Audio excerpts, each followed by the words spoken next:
my name is Katie White and I'm the Duchess of Suds here at Royalty Soaps. And this is the second collaborative video between Nurture Soap Supplies and Royalty Soaps for the Royalty Soaps piping set. In this video, I will be sharing with you both a piping recipe and a base soap recipe, and showing you how to prep both of them. Now, if you already have a recipe you really enjoy and you really like, please feel free to use your own. And the same goes for a piping recipe. If you found a piping recipe you're already 100% comfortable with, go ahead and use that. My piping recipe is pretty tried and true. In fact, this is the recipe that I use for my own soaps that I sell in both the Etsy shop and that I display on YouTube. I haven't had any problem with it ever accelerating or separating or getting soda ash on top, which is something that I notice a lot of people have a problem with, is that their tops get soda ash on it. I haven't ever had a problem with that. So if you're still looking for a recipe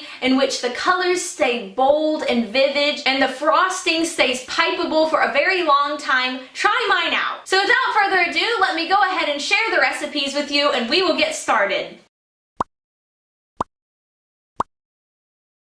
All collaborative videos created by Nurture Soap Supplies and Royalty Soaps will feature the same two recipes with slight variations. These recipes are specifically designed to fit the Nurture Soap 7.5 pound basic mold. If you're planning to use a different mold, please tailor recipes accordingly using a soap calculator.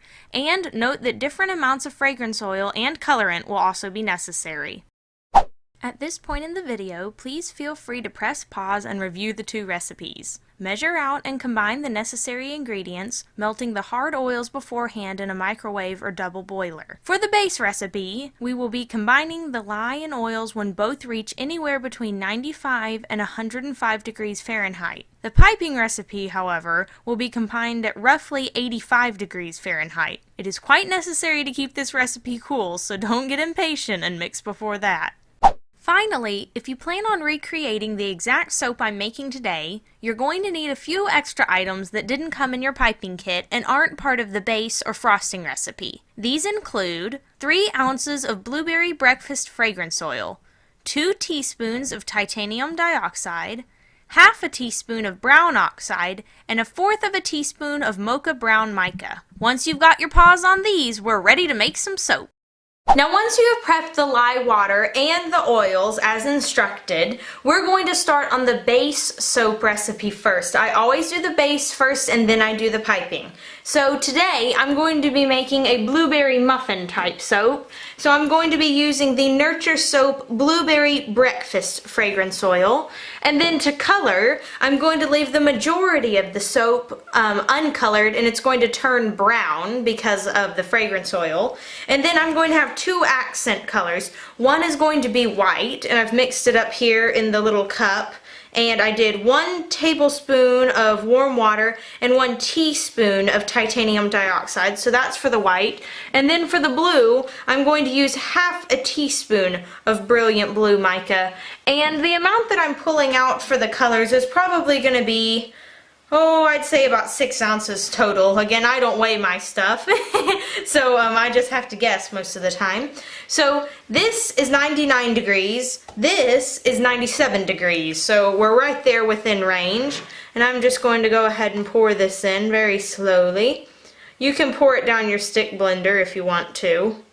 I never really have a problem with air bubbles in my soap. I know some people do, but I don't. Then we're going to mix that up until it is fully emulsified, not reaching trace yet. Now that the soap is fully emulsified, I'm going to pull out the accent colors, and we're going to pour in the white. And to the white, I'm going to add just a little bit of the Snowflake Sparkle Mica. It's just about that much, just for fun.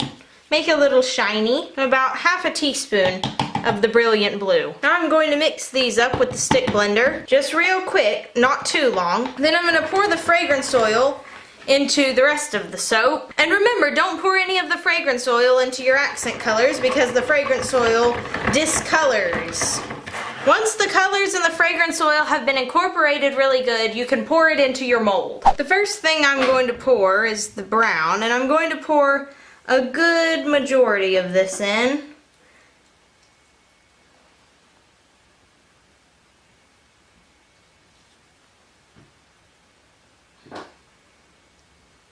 leaving about this much, probably 2 ounces or so. Shake that around. Then I'm going to pour in some of the white. And now some of the blue.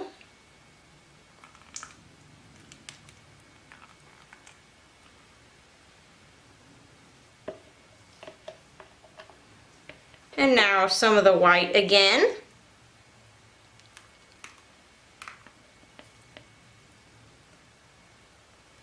I'm going to shake this around a little bit.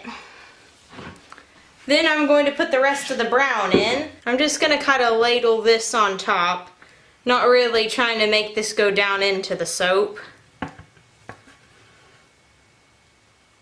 Now I've tapped that down a little bit and I've left just enough blue to sort of just drizzle across the top.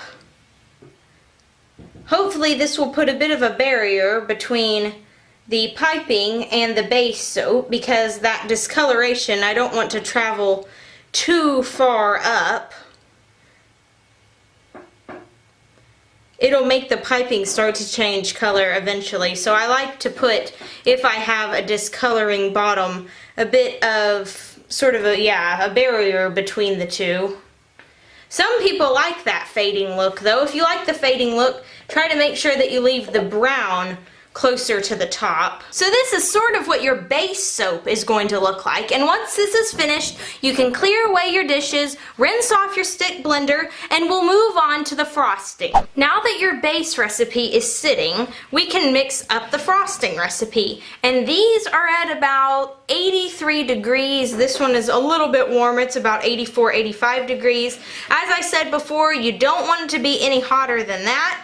And to the lye water solution, I have added half a teaspoon of titanium dioxide. That's all you need.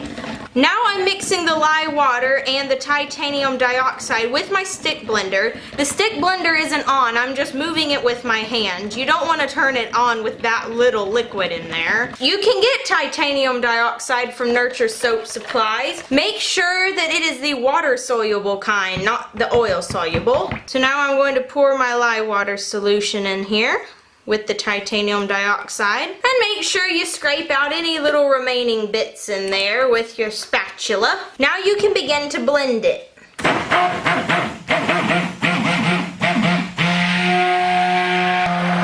I like to blend my piping for about 30 seconds on high with the stick blender.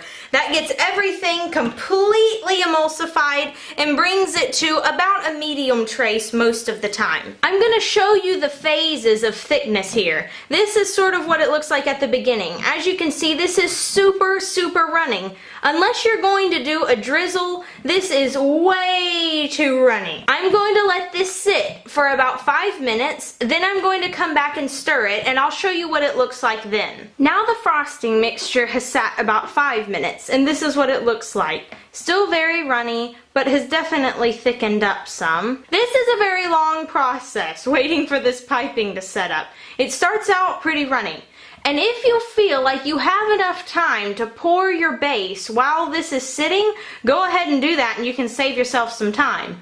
Now most of the time I work in pretty big batches, and when you double or triple this frosting recipe here, it sets up a lot faster than when you're just making it for one loaf mold. So most of the time I just make the frosting recipe after I've already poured the base, and in the meantime I do dishes, or I make some labels, or I shrink wrap something, and I just wait. But if you don't want to wait that long, you can totally make it beforehand if you're making it for just one loaf. So let this sit about 10 minutes more, and then I'll come back and show you what it looks like. I actually waited 15 minutes to come back and show the camera because it was almost ready. And this is sort of what it looks like after waiting about 15 minutes. As you're sitting and waiting for this, I would go and stir it every 2 to 3 minutes, just so that it doesn't start getting hot right in the center and creating this unbreakable clump. Because I've had that happen a couple of times. If I don't keep an eye on it, it'll start going through like a gel phase or some sort of a heating phase. It gets really hard in the middle, and then it's really difficult to break up. So if you're able to pick it up and turn it over a little bit like this and pull straight up and it holds its shape pretty good, that's when it's about to be ready. So yeah, I'm gonna give this about 1 to 2 minutes more, then I will fill it in the piping bag. Also, while you're waiting for this to thicken up, you can prep your piping bag. And for today, we're using the large piping bag in your kit and the large coupler and the Atiko 849 tip. So this is the closed star tip. We're going to be doing the simplest piping technique I know, and this is the easiest tip in the world to pipe with. And so, my friends, when your piping starts to look like this, it is ready and you are able to pipe your soap. I hope you guys enjoyed this video, and I cannot wait to move on to the next one, in which we will be piping our first ever soap load. And so until then, bye for now.